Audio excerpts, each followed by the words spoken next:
Այն process-ները, որոնց մենք բոլորս ականատես ենք, խիստ մտահոգիչ են եւ սա շատ մեղմ եմ արտահայտվում եւ հաշվի առնելով այն ճակերտներում շատ մեծ ճակերտներում տարօրինակ գործընթացները, որոնց մենք ականատես եղանք գիշերը հաշվարկի ժամանակ, երբ որ ձայների հաշվարկը գնում էր, երբ որ ինչ որ մի պահ, սենց կանգնում էր հաշվարկը, հետո էլի տենց սկսում էր,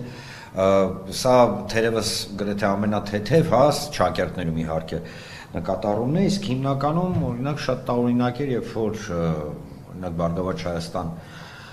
կուսակցության թվերը, ոչ թե տոկոսները, շատ կարևոր է ընդգծել թվերը, որովհետև որոշ թուրքամետ եւ ադրբեջանամետ լրատվամիջոցները փորձում են տոկոսների վրա պատտասնեն, ոչ, բացարձակ թվերի մեջ թիվ էր հայտնվում, հետո մեկ էլ հաջորդ անգամ, երբ որ թարմացվում էր էջը, այդ թիվը չգիտես ինչու նվազում էր, այսինքն բացարձակ թվերի մասին է խոսքը գնում։ Այնուամենայնիվ պետք է արձանագրել, որ ինչպես հայտնի է, Բարգավաճ Հայաստան կուսակցությունը հենց այս պահին, եւ առհասարակ վերահաշվարկի process-ի մեջ է, մենք պահանջել ենք վերահաշվարկ այն տվյալների, որոնք հրապարակվել են, որովհետև կրկին այստեղ ճակերտներում, շատ խիստ ճակերտներում տարօրինակ process-ներ են գնում, երբ որ ամենավերջի պահին հրապարակված մեր թվին մեկ էլ պարզվում է, որ ինչ-որ 1000-րդական, նույնիսկ 10-րդական չէ, 1000-րդական քանակով ձայներ են պակասում, որ այս պահի դրությամբ տեղամասերի քանակը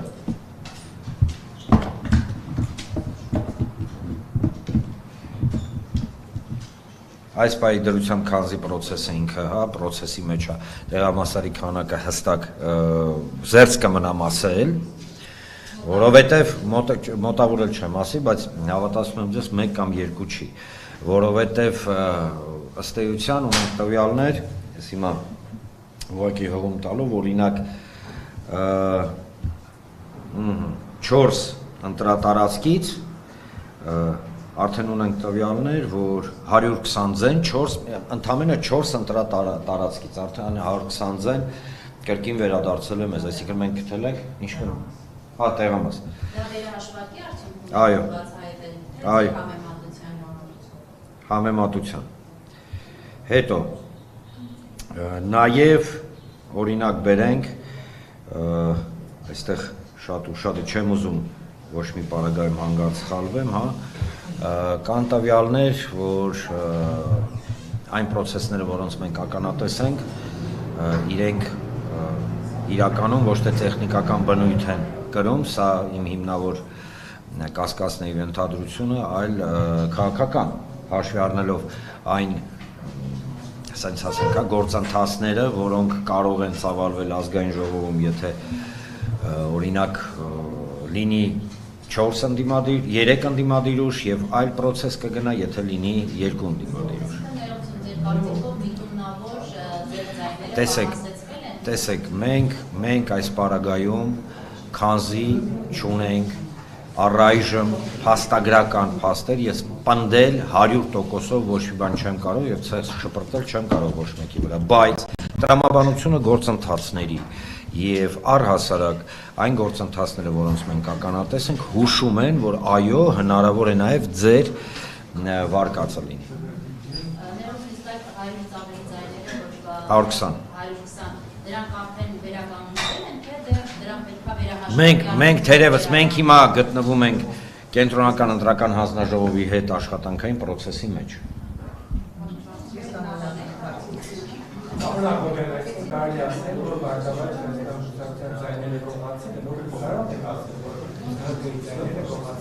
Տեսեք,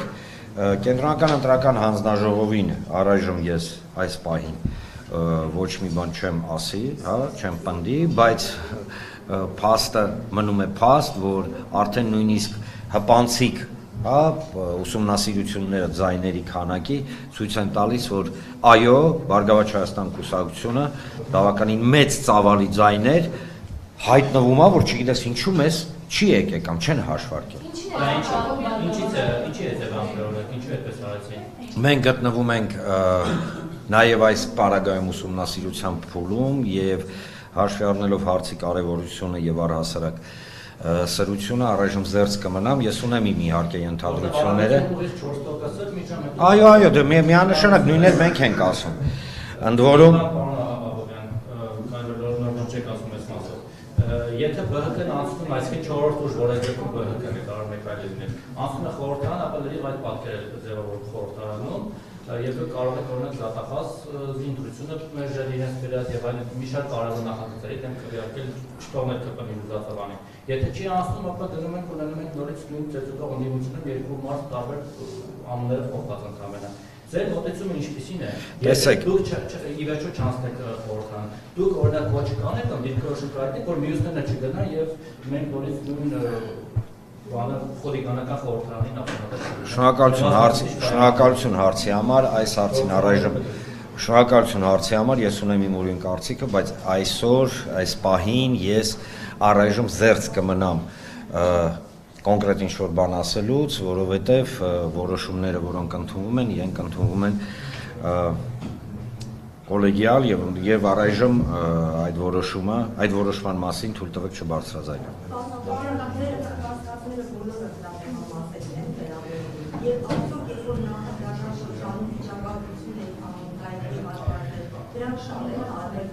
Իհարկե,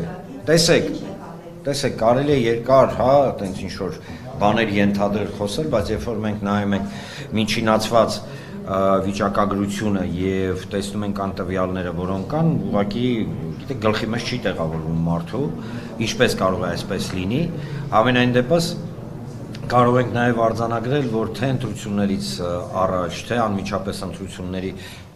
ժամանակ մենք տեսնում ենք իշխանությունը ինչ մթնոլորտ է ձևավորել եւ ինչ խայտարակ ուղակի, աննախադեպ խայտարակ ճնշումների էր ենթարկվում ընդդիմությունը, այդ թվում իհարկե Բարգավաճ Հայաստանը, որը վերջին, փուլում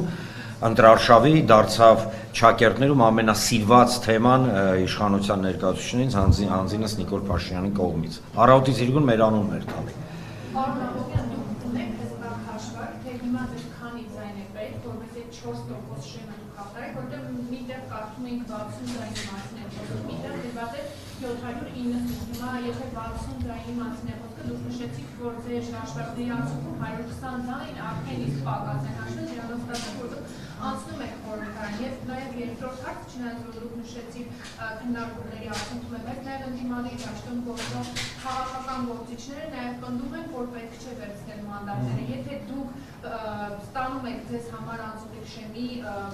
մանդատի ձայները, դուք պատրաստ եք դնել մանդատները եւ փողոցում պայքարը շարունակել կամ նոր ընտրությունների գնալ։ Տեսեք, ես ուզում եմ, որ մենք հստակ ֆիքսենք հետեւյալը։ Մենք մանդատակռիվ չենք անում։ Խնդիրը հետեւյալն է, որ մենք ի սկզբանե հայտարարել ենք եւ եւս մեկ անգամ վերահաստատում եմ, որ մենք գնալու ենք մեր ընտրողների ամեն ձայնի հետևից։ Մենք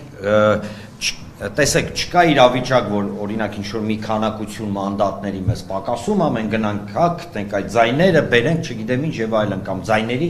չկա տես բան։ Մեզ համար կարեւոր է, եղել է, կա եւ մնում է այն մարդկանց ձայները, այն մարդկանց վստահության քվեն, որը տրվել է Բարգավաճ Հայաստանի։ Մենք ամեն քվեի հետևից գնալու ենք։ Առաջնային մենք դիտարկում ենք այս պարագայում միայն սա,